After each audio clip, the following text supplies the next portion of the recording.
Now we're going to go through some easy chords to play some songs along with the KeyTab strip that you see on my keyboard and yours. We're going to start with a C major chord, and we're going to use the notes C, E, and G. That's a C major chord. Now you want to make sure that you're pressing all three notes together at the same time.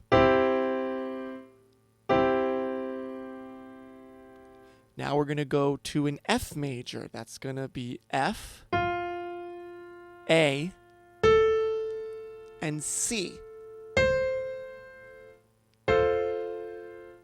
There's your F major chord. Now we're going to go to G major. That's G, B, and D. Now remember to press all three keys together at the same time.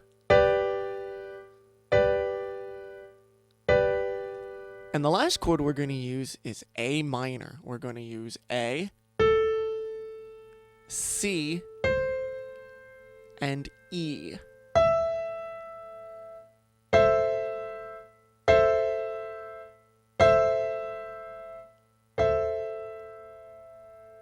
And those are your first chords to use with the KeyTab system.